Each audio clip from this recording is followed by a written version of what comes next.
Hi, my name's Melinda Muscat and I'm the owner of the Ballarat Imaginarium. I started life out as an artist, a visual artist working across a lot of mediums. During COVID I got to explore even more mediums, and prior to COVID hitting I used to sell my wares at the shop that used to be here prior to me, which was Playing in the Attic, and at the gallery gift shop. And then one day I came into the shop here and Trudy, who had Playing in the Attic, said, "Sorry, but I'm going to leave soon." And I just kind of went, "Oh, I've always wanted that little spot." So I took it on board. And the other reason was that I was really aware of, like, there are just so many talented artists and makers in Ballarat. So I thought, not only do I need a place to showcase my work, but so do all the other people in Ballarat. So the Ballarat Imaginarium is a place where you can come to view as many local makers, artists, locally made gifts as you possibly can.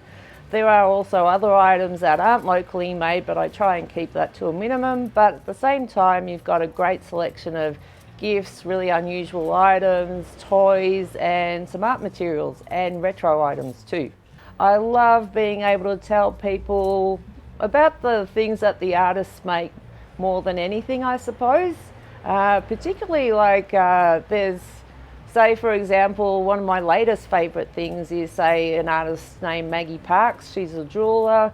She makes things out of polymer clay and she has a very dark kind of look to her work. So firstly, when we say artists, I don't just represent visual artists, I also represent writers and musicians.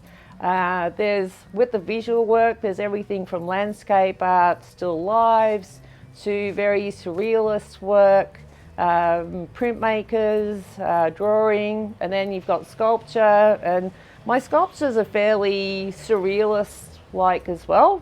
And then with the writers, there's a real variety.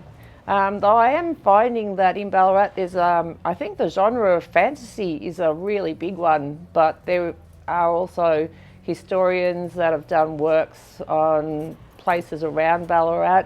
That varies, and there's poetry and kids' books as well. And then with the music, there's everything from punk to gothic, ambient sorts of work, acoustic, all sorts that way too. So it is a very, very eclectic mix of people. Well, I was drawn to Ballarat. Well, I came here for a weekend away once, came to Ballarat. Ballarat to me was like, say, Fitzroy, just 100 kilometres away. It's got amazing galleries.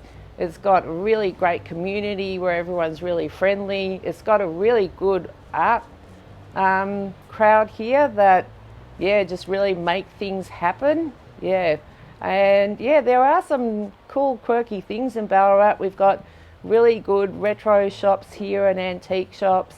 The cafes have really built up, and all the restaurants, and all together with amazing old architecture that hasn't really been destroyed yet. And like, you look at our main street, it's just so beautiful, with the rotundas and the gardens and everything. And we're surrounded by bushland within a few minutes of a drive from the centre. Frances Gurin, she does the Kangaroochie people, or Humoruchis. She's got two types. I first met Frances at Backspace Gallery at a show that she was in about 12 years ago, and I just love their character, and each one is very individual. Plus she does the rabbits as well. Another favourite is Sylvia Hollis.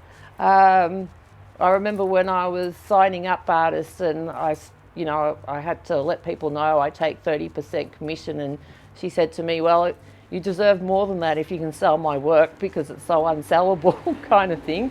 But I feel like her work is just so different to anyone else's, and so, I don't know, there's a certain kind of empathy in her work that I just haven't seen in anyone else's. So I feel like even if I don't sell a Sylvia Hollis work, I am very happy to have them here. Another one would be probably Peter Sparkman. He's got digital works around the place. I love his sense of humour, his use of colour. And they sell really well. They're just beautiful works, and real statement pieces. I've really tried hard to, you're not just walking into a shop. I'm hoping that I've created an experience with all the colour and the juxtaposition of all the different things, and having crazy things like horses hanging from the ceiling. So you're really having a shopping experience while you're here too. Yeah.